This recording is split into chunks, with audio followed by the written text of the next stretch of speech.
Today we're going to record the Zoom session. We haven't done that in the past, but so I hope you're okay with that. We've had people who couldn't make it ask for that, so we're going to do that each time we meet so that other people have access to it.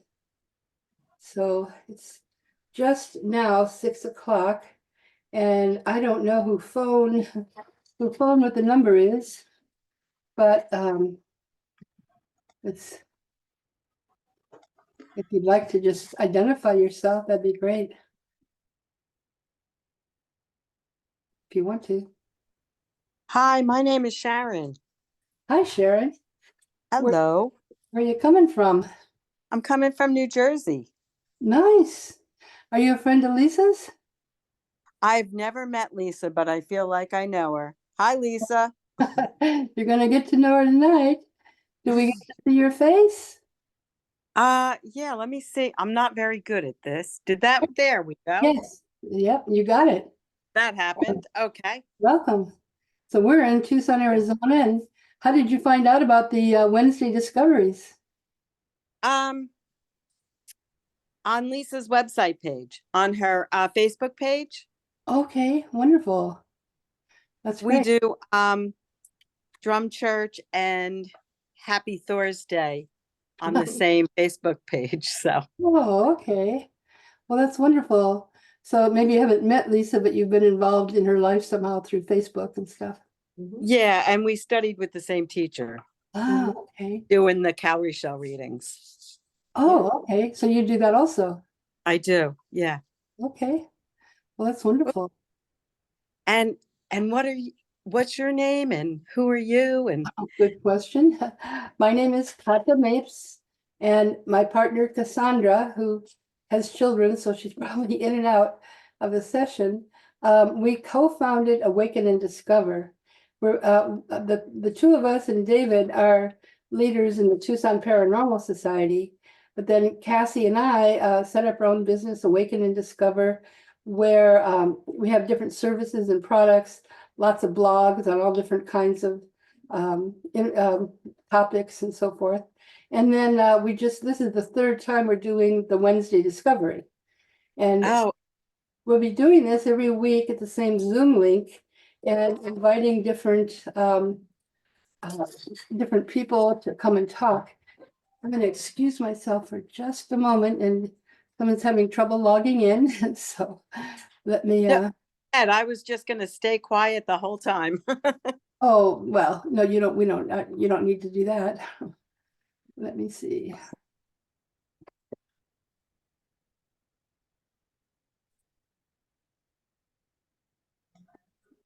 What part of New Jersey are you from? I'm from the Jersey Shore in a town called Bricktown. Bricktown. And where are you from? Well, I live in Tucson now. When I was in high school, I was in Yardley, Pennsylvania, which was right across the river from Trenton. So we used to go to Surf City a lot. Okay. I'm about an hour north of Surf City and an hour east of Yardley. Yeah, cool. I'm straight across 95 in Point Pleasant. You've probably heard of that. Sure. Pleasant or Seaside Heights. How close is Tucson to Sedona? It's about 3 hours, 3.5 hours. 3.5 here. You have to go from Tucson through Phoenix and up there, and it's a beautiful place. Red Rocks, and of course you've heard everything about Sedona. One of our other leaders, who is the director of MUFON, has been very active in Sedona. Have you been there? Not yet. I have a girlfriend that's lived out there, and we've traveled, but I haven't been out to visit her yet. So that's on my list this year. Okay. Well, we have Erin here. She's another leader from the Tucson Paranormal Society, and Chris Byron is another participant in Tucson Paranormal. And before Lisa gives her talk, some of you have participated in the remote viewing exercise that we started a couple of weeks ago, and you probably want to know what the target is. So would each of you just take a moment and talk about your process and what you got? Who wants to go first? Chris, Aaron, or David? Aaron. Well, so I wasn't at the last meeting last week. I was at the first one when the topic was discussed, but you hadn't picked the topic yet. So, I just said, okay, well, I'm just going to try to figure out. I, I was going to try to picture what topic came to my mind before you picked it. so, Yeah. so what popped into my head was a picture of the Grand Canyon. Okay, so then as it turned out, you said that the topic was a hiking shoe. Yeah. So I said, well, that fits because you have to have a hiking shoe to walk in the Grand Canyon. Yeah, definitely. Definitely. I'd say that I would give that a pass. How about you, Aaron and Chris? You think he can pass? That would pass muster? Well, I don't know what it was, but I don't know if this was the target or if it was just my energy this week. He's talking about the first one, though. He was talking about Well, the first one I didn't do because, like I told you, you didn't tell us what the target was, so I didn't do it. Right, but what do you think of David's experience? Yeah, it can be construed that you use a hiking boot to do the Grand Canyon, but also the picture that you had of the target was actually very similar in coloration to what the Grand Canyon is too, and kind of the same sort of shape. Mhm. So yeah, I would say that you connected into it, but not necessarily got what it was, but Mhm. that's true of a lot of what happens with remote viewing, is that that's why you do multiple people, is because you collate all the different information to come up with a fuller picture. Okay. And Chris, what do you think about David's experience? I think he did just fine for first go around. Remember, this is what I got. I Yeah. got it with something black in it, but I wasn't, I couldn't say I did any better. That was the first one? That was the first one. That was last week. I equated that to a shoe box. So Okay. All right. remember, Yeah. I see a shoe with a box, so it'd be shoe box. Uh-huh. So yeah, I think David did marvelous. I don't know. So anyways, yep, thanks for the opportunity. It's pretty easy to equate just about anything with anything, I mean, you know what I'm saying? That's You true. can see a box and equate that to being, the earth if you wanted to. Yeah, but I actually had an item in it. I don't know if you can see it. Yeah. It looked like a little dog or something in it, Well, or a coyote. whatever. Well, if I remember correctly, you had other things too that came to you. It wasn't just the box. And to me, it kind of made that you were tapping in somewhat to what the target actually was. It wasn't just that it was the box. No, I like what Aaron, I'm sorry, go ahead. I agree. That was, I actually made 3 goes at it. This week I didn't Right. make goes at it because I wanted to see what else came. So, I don't know that the target was relevant to have a number on it, to tell you the truth, because, either you get it or you don't. So it would throw that kind of in a, I didn't get it anyway. So anyways. Okay. Well, So the whole purpose I was gonna say just for one- actually having like a number or some sort of identifier for it is because if you just tap into, say, like kata, then you may not necessarily be tapping into what it is that she's chosen. It could be what she's eating for breakfast, that sort of a thing. So it's actually to focus in on the actual specific target, not to necessarily give it any sort of identification other than something to focus on, so that you're not tapping into something extraneous. okay. Well, Aaron, how did you do with this week's I target? think David had something extra to add there first. Oh, David. I forgot what I was going to say. Okay. Okay. And Aaron? Okay. Well, as far as this target, I don't, like I was saying, I don't know if it was just my energy was kind of off or whether it was the target itself, but I was like really reluctant to even start doing a session with it. It just, it was sort of like it didn't interest me at all. I did finally go ahead and do a session, and I kind of kept refocusing, and every time I did, I kind of got this image of like water and like a boat on the water and trees. And it was like every time I had some version of that every time that I did it. So I don't know if that's relevant or not, but that was everything that I got. Okay. And I don't even know what the target is because I'm still blind to it. Chris, what did you sense this week? I kind of was more relaxed. I wanted to kind of see if everybody showed back up again, to tell you the truth. Um, the best, I was kind of like Aaron too. I was kind of in a place that was remiss. And I did make a go at it, and I don't know what, I may have been intimidated by the numbers, but here's basically what I came up with. Okay. It's just a circle with a square Hmm. in a rectangle. Mm-hmm. Um, I got words too, but I don't know if those were subconscious words. First of all, I got an automobile, I got a plane, I drew those out. I got the colors of black and blue, and care was the first word that came out of it, was care. And then I got window. So that's kind of like all over the place. So that's the best I could do.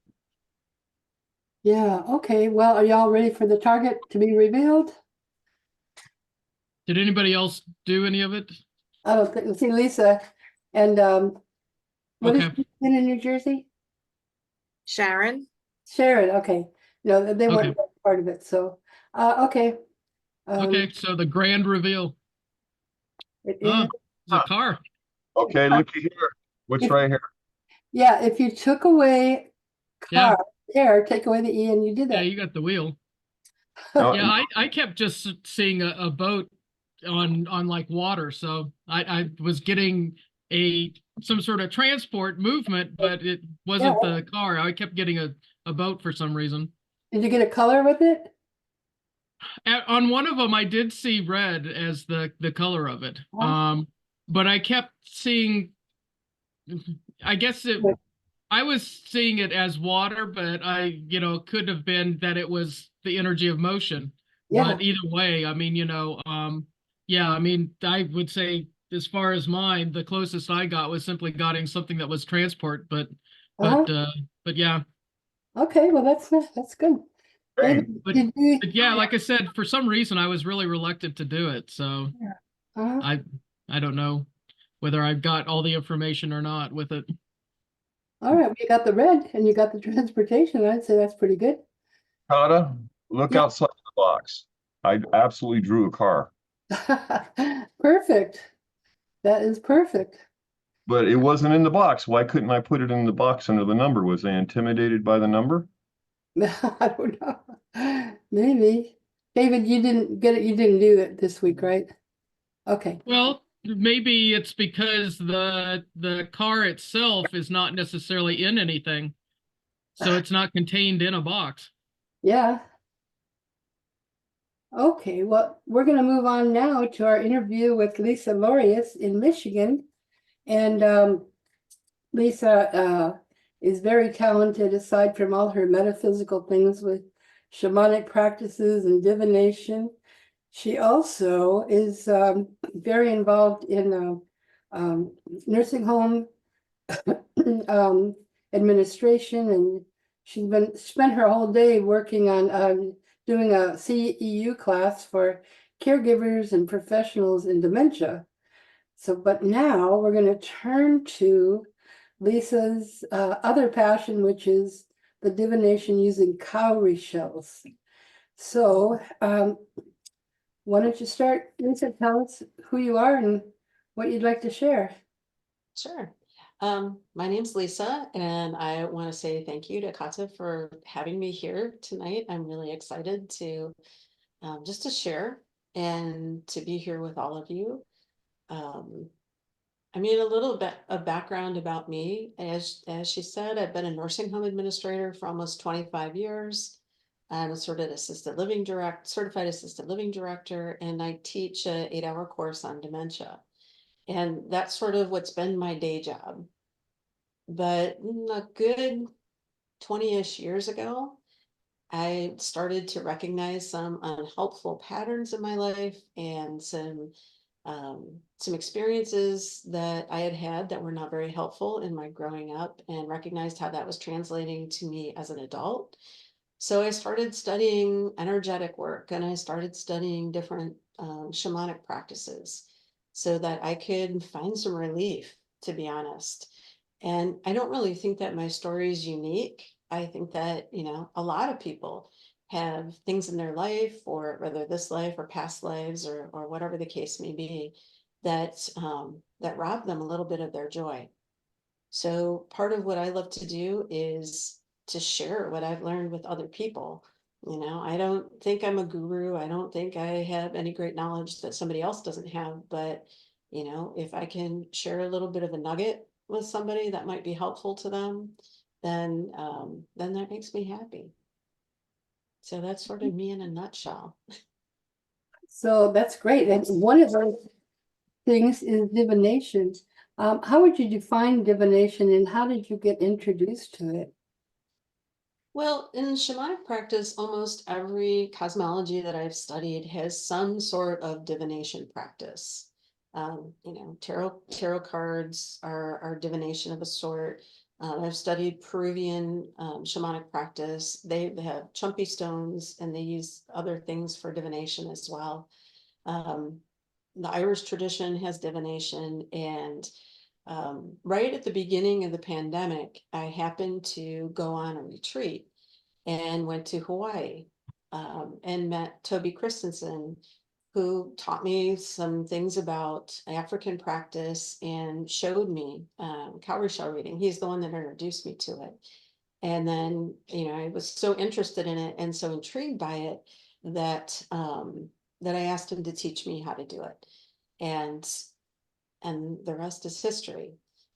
What I really love about this particular form of divination is that in many forms, the divination requires some sort of intuition or interpretation on the part of the diviner. But cowrie shell reading is different. Cowrie shell divination is very different, because it's like I'm reading a letter from the ancestors.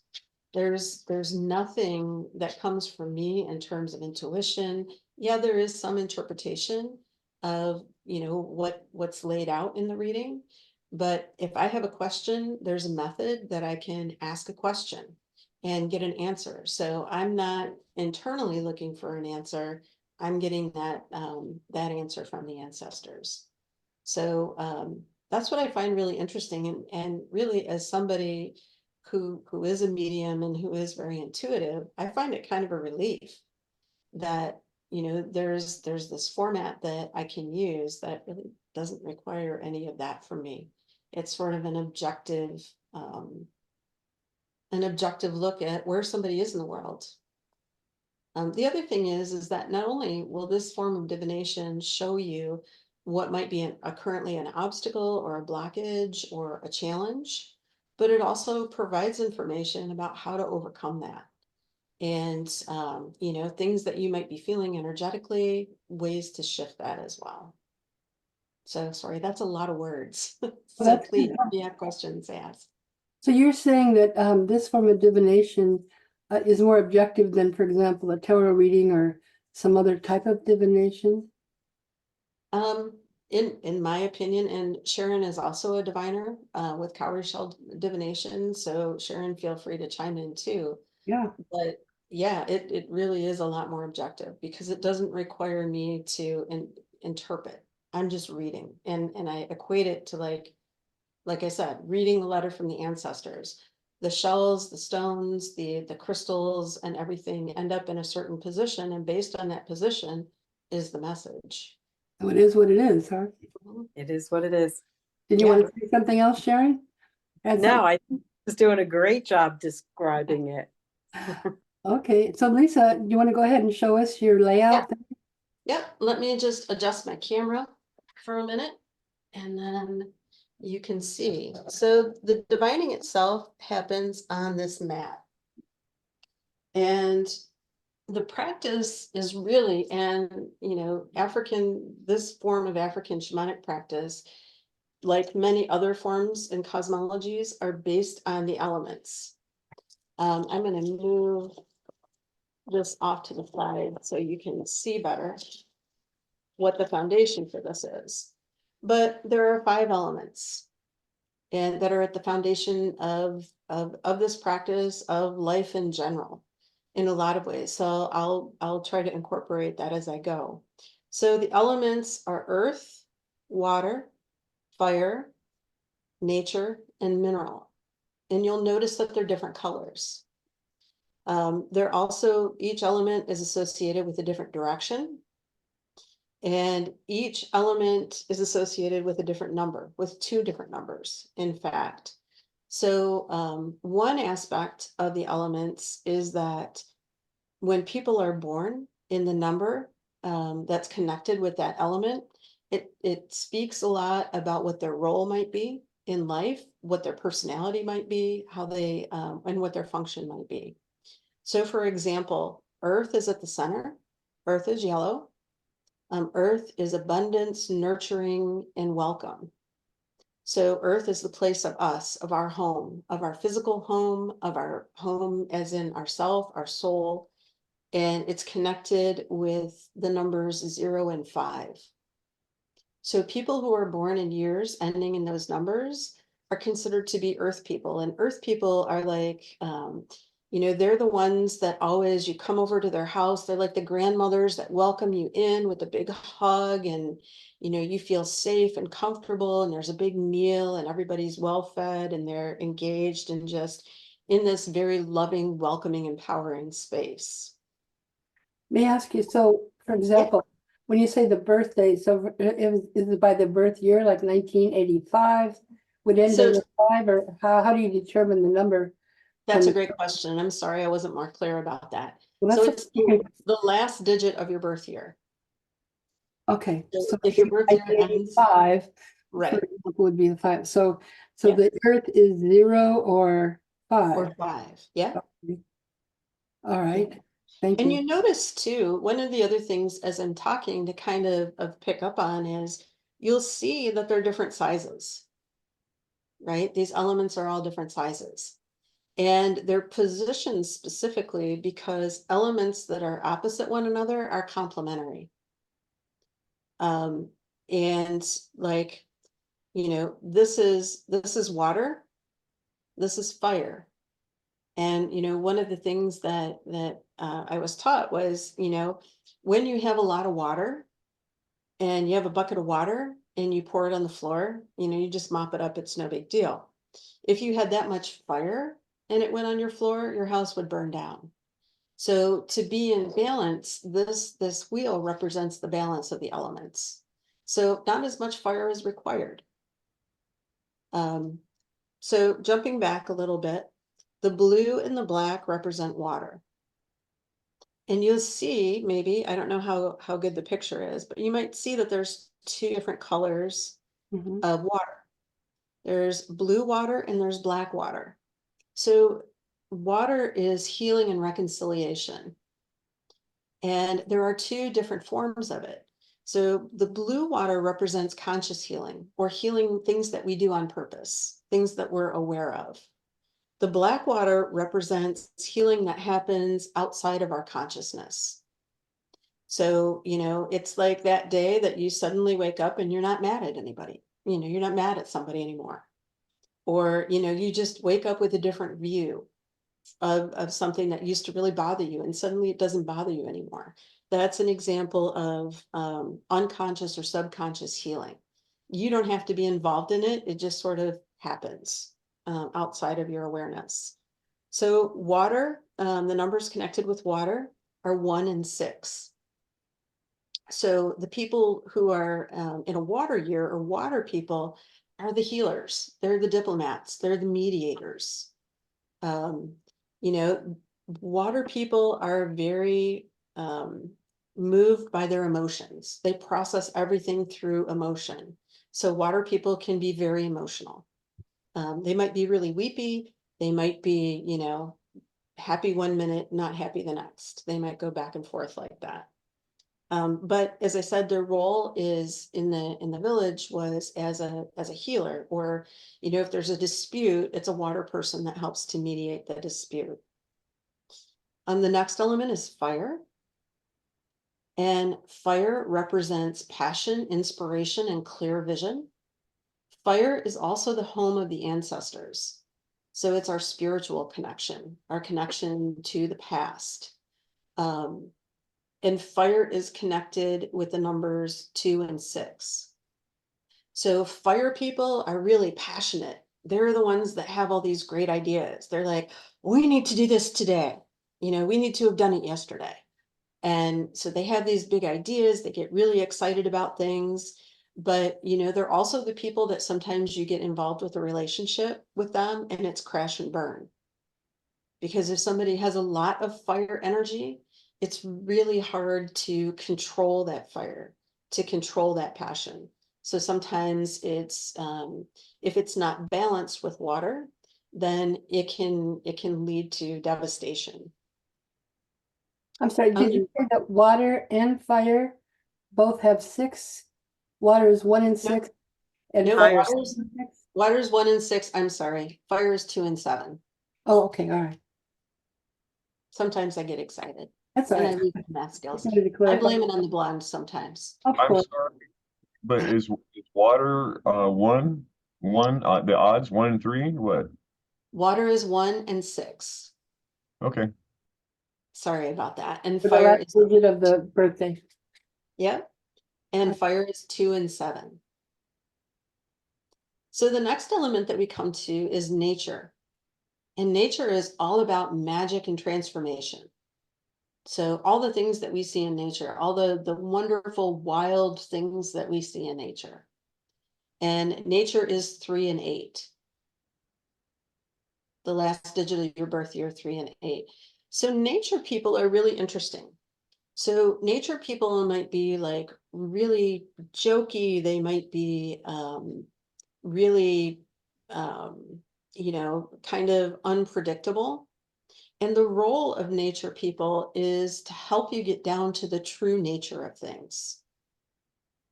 So the way that that happens sometimes is a nature person might kind of poke fun at you, joke with you, kind of pick at you a little bit until your mask comes down, and it reveals your true nature. So that's kind of what nature people do. They're looking for the true essence of a problem or the true essence of a person, all those kinds of things. So again, nature can be a little wild, a little chaotic. You'll notice that nature and fire are not complementary. Because if you mix nature and fire, it's like putting kerosene on a fire. And, you know, something that was already chaotic and burning brightly explodes. So the last element that we have is mineral. And mineral is about communication, vocation, and your calling, your true calling. It's also about your story. So mineral is connected with the numbers 4 and 9. So if your birth year ends in 4 and 9. So mineral is very structured too. So mineral people are like the engineers. They're like the detail people. The aspect of mineral that relates to story is a really important one, because to this group of people that live in Burkina Faso, that's where this tradition comes from. The Dagra is the name of the tribe. They don't think about storing memories in their brain. They think about storing memories in their bones. So mineral is the structure that provides provides the way that we move through the world in our story. It houses all of our memories. It houses our beliefs. It houses all those things. So as I said, many times mineral people are the storytellers. You know, they're the ones that had the oral tradition of keeping history and speaking that story from their bones. They might also be the organizers, the engineers. So you'll see that nature and mineral are across from one another. So these two elements are complementary as well. So to help with all of the chaos in nature, we go to the structure of mineral to support that. Does that make sense? Mhm. So The tree on the side represents nature, and the blue up above Yep. or down below is water and so Yep. forth. Can we see the sides of the top and the sides? yeah, I know you got your shells right there. that's okay. I'm going to move them back to the middle. So, what's really interesting about the mat is there's not a representation of Earth. Huh. On the divination mat, there's a representation, easy for me to say, representation of nature, of water, of mineral, and fire. Can we see the fire? Can you pull it up a little bit or? Yep, move I the can. camera? So here's the thing is when you become a diviner, you make your own mat. And I Oh, do not profess to be an artist, okay, so okay, don't judge my artistic ability. okay, okay. Fire. So one other thing that I want to show you is when you work with somebody with a reading, you sit on opposite sides of the mat. So the person who's getting the reading sits over here, and you'll notice this belt that's here. So the belt has mirrors on it, it has shells on it, and it's designed to keep the person's energy to them. Because this reading, this message that's happening here is purely from the ancestors. And we don't want to, sorry, I'm having trouble getting it to move back up.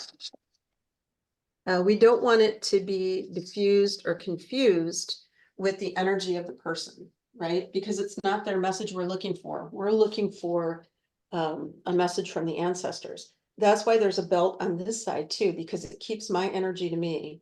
I have some tourmaline that's here. I have some other things that are here. That helps keep, my influence to myself.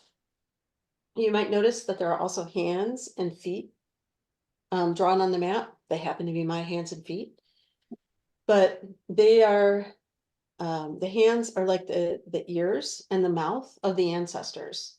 So there's cowrie shells in each of the hands, and the hands, as I said, they represent the ears and the mouth. So they're hearing our request and they're giving us an answer. What else did I miss? I don't think anything. I think that's good. So the way that we do a reading is that first I'll prepare the shells. I just put them in a pile. Can I ask how many of the shells and everything else that you actually have in there that you use? I have no idea. Oh, okay. There's not Okay, so it's basically just according to what it is that that you feel is the right amount of each. So some of the shells actually came from my teacher. That came from his teacher, who was an elder in the Dagara tribe. Some shells I got from other sources. There are stones in there. There's a stone to represent each of the elements. And there are some other things in there that I'll show you too in just a minute, okay? But there's no set number of anything except for stones that represent the elements. So we start with the bell. So we ring the bell, and the bell wakes up the oracle.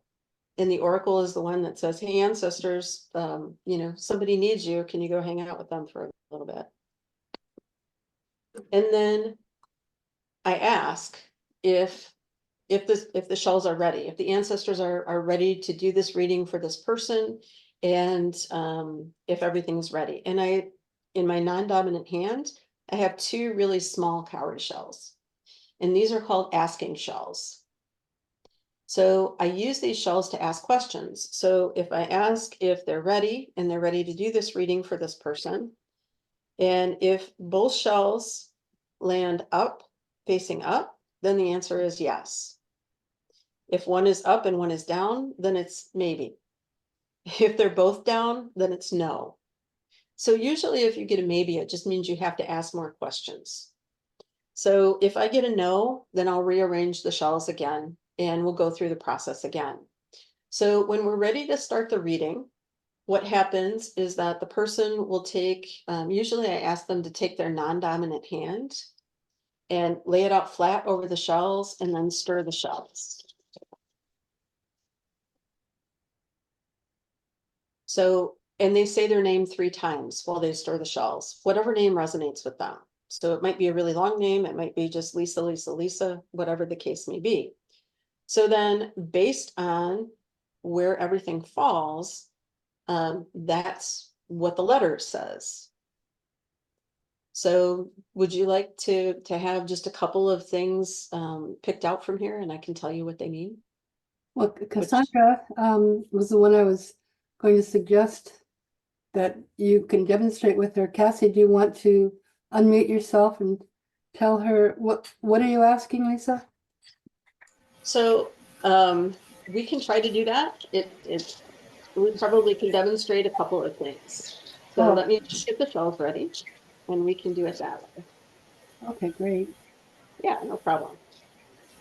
I know you said you couldn't do a whole reading. I just wanted to Yeah. do if you come. So,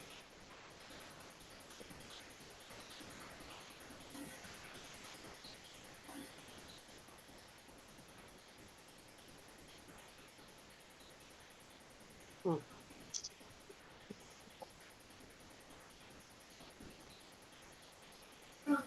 My friends, these are my new friends.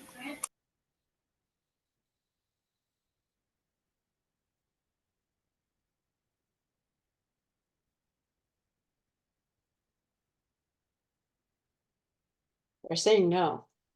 oh, okay. Would they work for someone else? Um, Want to try it? So it's a very individualized thing. And what I'm going to say is that I do readings virtually sometimes, Mm-hmm. but it might be a little bit confusing because there's the energy of so many people here. And that may Yeah. be why they're not willing to do it. Yeah. And, you know, for me, I want to preserve the integrity and I don't want Cassandra to be putting herself out there and maybe they're sending a message for somebody else. So would it be okay if I just move the shells around and we ask, Sure. I can show you some general things? Yes, yes. of Could I course. ask you a couple questions here first? Yeah. So when you do readings using this method, you basically structure it so that it's like a one person and you don't have like a family that's present or something like that? Well, normally, yes. And see, the way Okay, that I have you set up right now on my monitor, there's actually 7 of you or 6 of you, and including myself, sitting across on the other side of the belt. sure. Yeah, I And can understand that. yeah, so I'm guessing maybe that's why they're not open to it. But if they say they're not open to it, then I don't do it. Sure. Sure, absolutely. Yeah, no, I just was clarifying that as because that's something I do in my practice is I make it very clear that of, if there's more than one person Mhm. that's going to be present, that there's, more involved and so forth. So I just Yeah. wanted clarity on that. No. And you know, it's funny because I've been involved with like a workshop or a seminar type thing where there were people that were coming like every 20 minutes and there were a lot of people in the area, but it was just focused on one person. So I don't know if that makes a difference. Anyway, Well, I can let see how that would be different because then you have one specific person who's focusing on the reading, whereas everyone who's sort of milling about are not necessarily focusing their energy in it. yeah, yeah. All right, so I'm just gonna move these around a bit so we can pretend it's me. Sometimes they travel up my sleeve.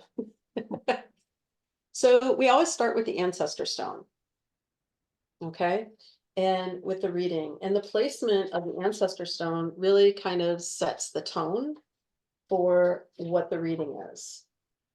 And the ancestor stone is about our spiritual connection. It's also the ancestors speaking directly to us. So when that ancestor stone is in nature, it's calling us, the ancestors are telling us it's time for some sort of transformation in our life. And there's more information in other parts of the reading that help to add to that. Okay. You know, we look at the water stones. This is the blue water stone and the black water stone. Can I There- stop you a moment? Yeah. Which is the ancestor stone? This one, the red one. Okay. I wasn't sure because with it being red like that, I thought it might be the fire one. It is the fire one. So, Okay, so the firestone is also the ancestor stone? yep, the firestone represents the ancestors, yes. Okay, Because okay, thank you. fire is the place of the ancestors. It's where the ancestors move from. And we have both water stones that are in nature as well. So this transformation would be coming like a deluge. It would be like you were standing under a waterfall. So there might be a process that's in progress of healing or transformation. It does not feel elegant or soft or smooth. It's like it's chaos, it's hard, and it's happening really fast. So so that's, and I'm just giving you little snippets of what I would share in a reading. So nature is in earth. So you're at home with your magic, or you might need a transformation in your home. You know, that might mean like you need to do something different in your body, in your health, or you might need some repairs in your physical home. So there might be some transformation that's happening there or needs to be happening there. You might notice that there are coins in here too, and the coins are blessings. And if the coins have shells on them, then they're blessings you have access to. If they don't have shells on them, then they're untapped resources. So sometimes in a reading, a person will have a big pile of coins and there'll be a whole bunch of shells on them. And I'll be like, you know, you're going to win the lottery. Like something really big is going to happen that's going to bring you a lot of resources, maybe a lot of money, a lot of whatever. The shells themselves tell a story as well. If the shells are turned up, it indicates open and flowing energy. If they're turned down, it means potential energy. So, you know, you might notice, let's see, in this part of, in the water in general, there's a good number of shells there, but most of them are turned down, which means that, you know, there's a lot of potential for healing to happen, or it's in process, but it's not happening yet. And there may be some things that you need to do to tap into that healing or that process that's about to happen. What's interesting here too, you'll see almost all the shells in fire are turned up, which, you know, it's connected to this nature stuff too. So, you know, not only is all of this healing happening and it's wild and chaotic, there's all this fire energy too. So it's like, you know, as I said, kerosene meet fire. So I would say if this was really a reading for somebody, I would say, you know, every aspect of your life is probably shifting and changing right now. The ashes, these crystals, represent blessings. So sometimes you might find, like, let's see, where's my spirit ring? So this ring, there's a couple of rings in my kit. This ring is a relationship ring. And you'll see that there's an up shell underneath it and an up shell in it.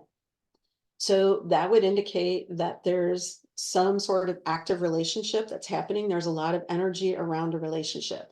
Maybe you're choosing between two people. And if there are ashes there too, like if there are ashes laying across it or near it or in a path marking it, I would say whatever this is, it has the blessing of the ancestors. Everything's going to work out in divine time because, you know, it's the way that it's supposed to be. There are other things here too. You might see this little worry doll here. And so the worry doll indicates, you know, your willingness to go along with this process, how you're feeling about it. You know, if you're face up and back, then you're all in. If you're face down, you're like, I'm hiding. I don't know about this. So, you know, all these things can mean different things. There's a a genie ring here, and if the genie ring has shells in it, it's energy that's potentially available to you from genie type energy. There's another ring that represents contumble energy, and contumble, Oh, yeah, they're called contumble, and they're sort of the equivalent of a fairy or a leprechaun. It's the African equivalent of that. It's very powerful magical energy, and you need to tread carefully and be mindful about what you ask for from them. Okay. Any other questions about anything that you see here? so the shells are always inside the circle. Not always. So sometimes too, that's a great question. Thank you. And I meant to talk about that. The placement of the shells really says a lot about the energy that you're in right now. So sometimes I have people that have like no energy in mineral. And so that tells me they're very unstructured, you know, especially if they have a lot of energy over here in nature, that, you know, they need structure, they need balance. They're more heavily weighted someplace. And so, you know, as I said, if this was a reading and, you know, maybe this is what it looked like, and they had all of this sort of chaotic business happening over here in nature, what I would say to them is look for structure. You know, look for ways that you can add some structure to your chaos, some organization to your chaos. You know, it may be your living space that needs to be cleaned up and organized. It may be that that you know your workspace needs to be organized. All of those kinds of things. You know, again, if somebody has a lot of shells in fire and they don't really have any shells in water, they probably feel like they're burning up all the time. So I would talk to them about how to bring more more energy into water, being around water, taking a bath, doing those kinds of things. You know, what can you do to balance that fire energy, to cool yourself off? A couple of other interesting things, and then I'd be happy to open it up to questions if any of you have questions, is when a person doesn't have a lot of shells in earth, it can be an indicator that they have a really challenging relationship with their mother. Because earth is our mother, it's the place of nurturing and abundance. So when a person doesn't have a lot of energy in that space, it can be an indicator of those things. Maybe they have a lot of fear around lack and scarcity. And so, you know, how can they work to create a more helpful relationship with earth element or with their own mother? Does it have any particular meaning if any of the objects are like outside of the circle? Yeah, that's what It can. Yeah. So say that, you know, a bunch of this stuff was outside the circle. So the further out things are, the newer they are in process. As we heal, as we, you know, work through these things, the energy sorts itself out, it shifts to where it belongs, where its home is, and it all kind of comes closer to the center. So sometimes you have this too, where you have like a line of shells that might be leading, and maybe you have say this is your spirit ring and it's here and it has a down shell in it, but there's a path that's leading you home. That would tell me that reconnecting with your spirit guides, with your spirit self, with spirit in general, will bring you home to yourself. It will be part of your healing transformation. So, you know, sometimes some of the stones are outside of it. And I remember the first time I had a reading and my ancestor stone was like somewhere over here. And, you know, the interpretation could be, yeah, the ancestors aren't really interested in you, but that's probably not what it is. It may be that, you know, the ancestors are just really outside of your awareness and you need to do more things to draw them in, spend more time with them, journey with them, do ceremony or ritual with the ancestors. while people are thinking about their questions, I'm going to share a screen. Or did you want to show us anything else, Lisa? No, I was just gonna put these, I cover them when I'm not showing them or using them. Okay, Useful. because let's see. I'm sorry. Aw, dolphins. Yes, that's not what I wanted to show. It's this can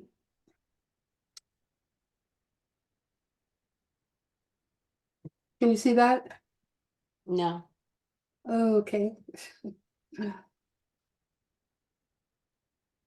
So I think what's gonna come up on the screen is my contact information. Yes. I have a website. My company is called Apple Blossom Unlimited.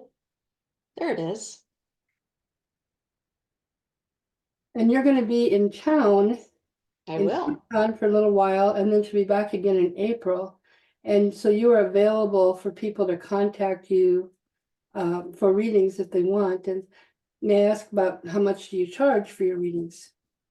So the divination, a one-on-one divination is usually $150. Uh-huh. But when I'm in an environment where I have, a few people that are there and maybe I do 30-minute readings, I'll offer them for 75. Okay. Well, while we're looking at that, does anybody have any questions for Lisa about this? And Sharon, is there anything you'd like to add to what she said? Oh, you got to mute yourself. That's-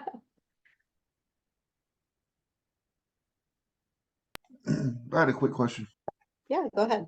It really came just from when you just first started talking about the fact that you work with dementia patients. Do you ever use your shamanic practice with your patients?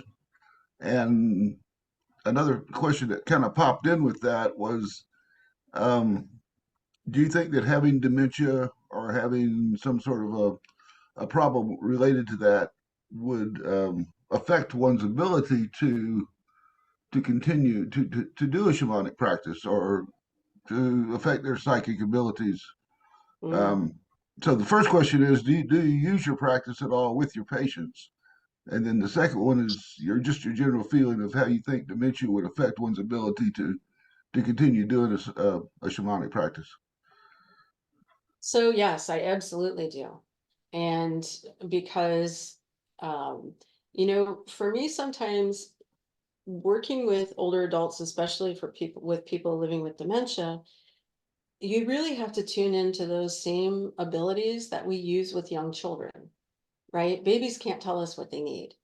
We have to figure it out. And whether we recognize it or not, we use our intuition in the process of doing that. And so I found it really helpful to tune into people when they're living with dementia because they're very sensitive to energy. One of the last parts of the brain to be damaged is the amygdala. And so people who are living with dementia, their amygdala is usually hyperactive. That part of the brain has the most activity and its function is to keep us safe and keep us alive. So they're very in tune with reading energy. They're very in tune with, scanning all the time to see. So if you can focus your intention and focus your energy into connecting with them, it's really beautiful to see what happens. Also, I don't know the answer to your other question, but I will tell you that I've seen people living with dementia that are far more connected to spirit and to the ancestors than any of us without it will ever be. Now, the issue becomes that they have difficulty articulating that. They can't necessarily speak what they feel or speak what they see, but they're certainly very connected. Thank you. Yeah, thank you. Sharon, you're going to add something? I was just going to tell Lisa she did a great job. Even I learned more stuff tonight. So that's why I wanted to show up. There's always something to learn. Yes. Absolutely. Thank you, Sharon. And I do want to remind you all that this Wednesday discoveries, we're going to have different people each week. Sharon, you may not have heard in the beginning, but Cassie and I are the co-founders for Awaken and Discover, and we're part of the Tucson Paranormal Society. And every week we're going to talk about something different. So the way to find out what we're going to talk about, it'll be the same Zoom link, and if you needed the passcode, the same passcode. But every week we're going to interview different people, or I'll talk on a topic, or whatever comes up. So if you would like to talk about something that you do, and or if you know somebody who might be an interesting person to have as a guest on Awaken and Discover, please let me know. And our Got it. pardon? I said I will. Thank you. Okay. I'll think about it. Well, we're at awakenanddiscover.com. It's all together, awakenanddiscover.com. And that's where you can sign up for our newsletter that will let you know exactly what the topic is for the following week, for the Wednesday discoveries. So does anybody want to add anything, or any questions or anything? So Lisa's going to be here a couple times, and I want to meet with you in person. Maybe if Yeah. others do, you can let me know, the people in Tucson. We can. I have a question for Lisa. How long have you been doing this? How long have you known how to do these readings? The Divination, Yeah. started doing them about 4 years ago. Oh, wow. Okay. I just was curious. So I'm that person, and if you go to my website, you'll kind of get an inkling into this, but I'm that person that's seen dead people my whole life. Mhm. So it was such a relief for me when that movie The Sixth Sense came out, because I'm like, finally somebody gets it. Right, right. But I've studied a lot of different practices. I'm a 500-hour registered yoga teacher. I'm a Reiki master. All of those things. So my website kind of does look like it's all over the place. So I'll just warn you before you go there and see it if you look.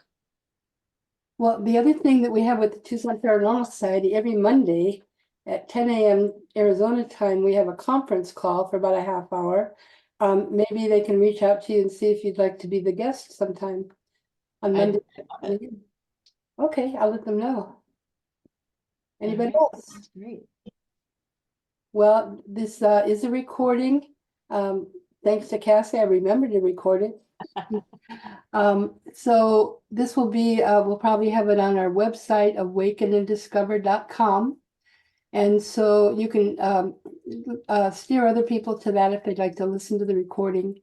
And we'll be in touch. Thank you very much. If I could, I just want to say thank you to you all for being here and to listening and sharing your questions and just being open to learning about this form of divination tonight.